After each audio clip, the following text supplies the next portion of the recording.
This is a review for the matte ceramic sublimation ornament blanks.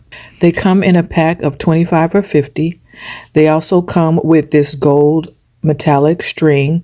It's not already attached. You do have to attach it on your own once you have printed your image onto the sublimation blank.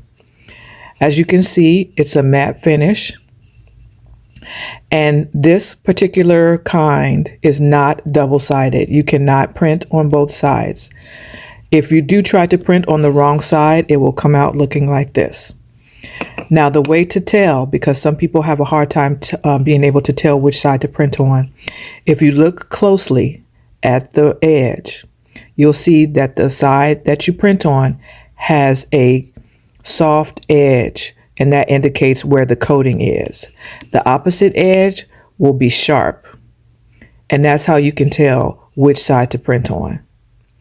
So I hope this has been helpful, and happy crafting.